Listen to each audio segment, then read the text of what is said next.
Hello, welcome to Morning Call. I'm Lata Venkatesh. With me are Sonia Shenoy and Anuj Singhal. We've just put behind a fairly decent rally on Friday. But at the moment, things are looking a little bleak, you will have to say. The Asian markets have not quite resounded to the little bit of green we saw in the US markets. But that last line that ran for you on the flash, the monsoon worries, I think that's going to become a little bit of an exacerbated worry for the markets.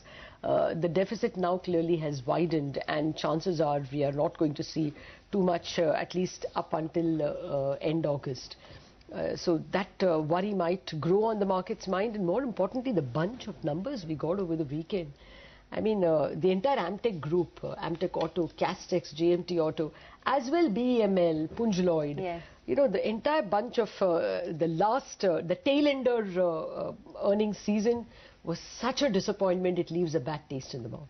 Oh yes, it does for sure, Lata. Good morning. Hi Anuj, morning. But we did see a big move, a big move on Friday. The Nifty closed above that psychological 8,500 mark. So there was some hope, there is some hope in the system that the market has for sure. If you look at the FII numbers, there is some buying that you're seeing. So FII has bought about 400 crores, DII has bought about 180 crores, but there was no delivery-based buying, especially in key pockets like PSU Bank. So that just goes to show that perhaps it was just a trading pop or a short covering rally and not really a rally backed by delivery based buying. At best, there was about 250 crores of buying seen in some of the blue chip names like Sun Pharma, HDFC, and to that effect some of the pharma names like Sun Pharma, Cipla will be in focus as well because of very good numbers. So maybe defensives may continue to move. But I wanted to ask you about the PSU banks and the move over there. But before that, what's your sense about the way this week may shape up, given that we saw such a smart move on Friday? Well, my sense is that if the market ran on the legs of expectations of what will come from the PSU banks, then I think the disappointment will show today. Why in the remaining part of the week? It's most of it, 95% of it was what we already knew. The public sector bank appointees whose names were well and widely known, the capital infusion, the total quantum was anyway known. It's only how much who got. Nothing new in all that. The difference, according to me, was that there was a performance indicators which was announced. The performance indicators up until recently used to be top line growth, bank loan growth, advances growth. This time around, very clearly they have said that there will be other performance indicators. Of course, there is a whole myriad, bunch of them, some 50 indicators.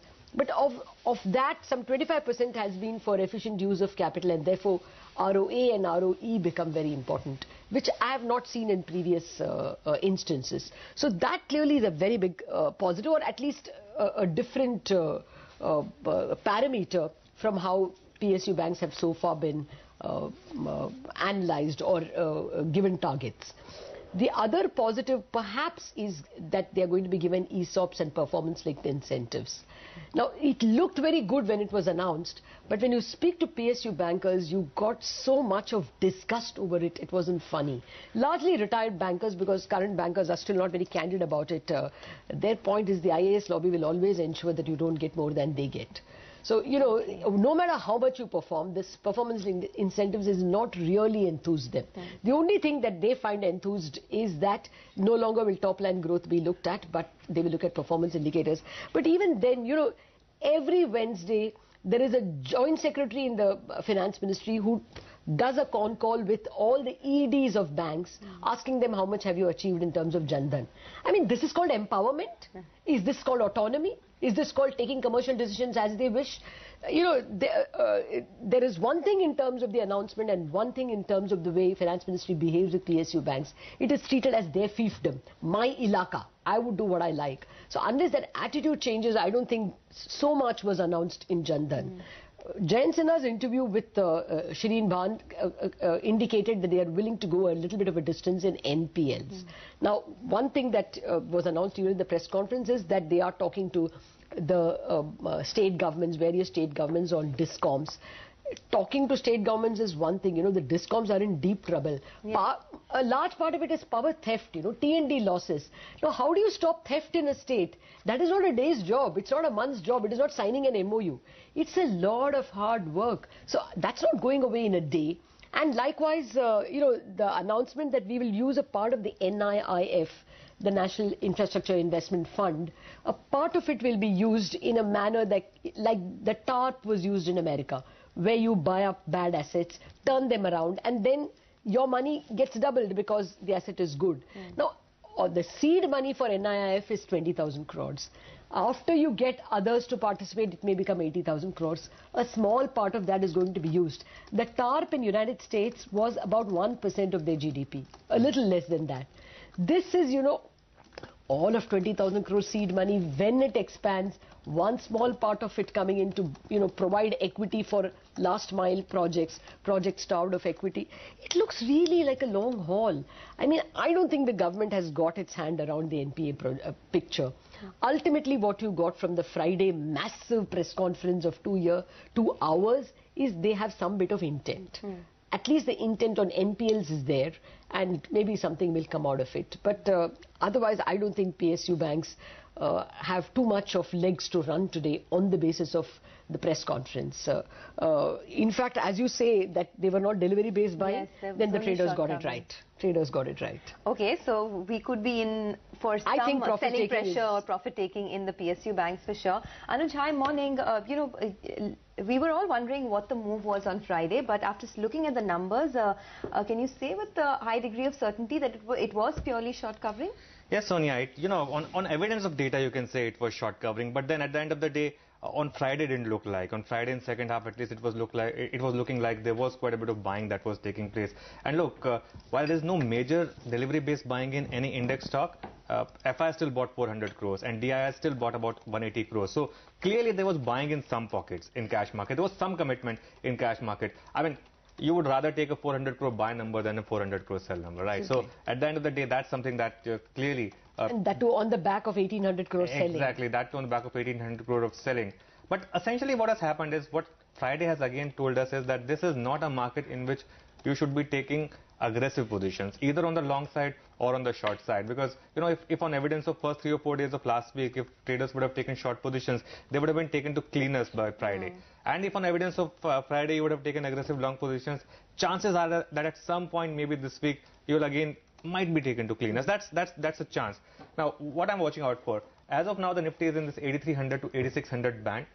If the Nifty takes out, say, 8570, 8580 today, and Lata makes one more move, one more dash in 8600 to 8650 band, you get a feeling that finally maybe it will be able to take that out. But for that, it will have to cross 8570 and go higher with force of buying from either FIIs or DIIs.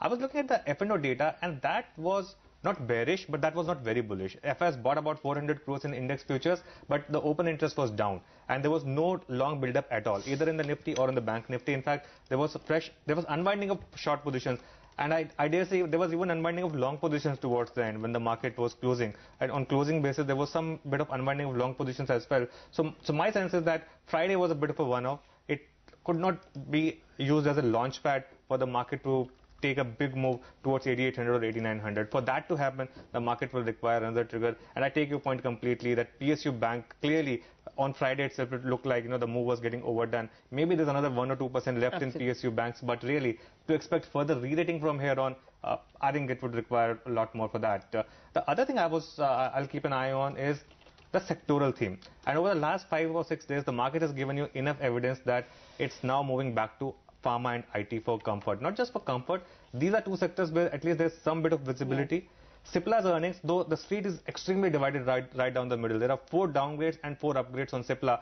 and I'll be really fascinated by how Cipla moves today, because you have an influential brokerage like CLSA, which has actually maintained its sell. You have a couple of other brokerages which have actually downgraded the stock, ICICI Securities, for example, and you have a couple of upgrades. So you have price targets from 600 to 850 on Cipla. That's going to be the stock of the day, I think. But that's going to keep pharma sector alive, and pharma has really been the leader for this market. IT is close second, so watch out for these sectors.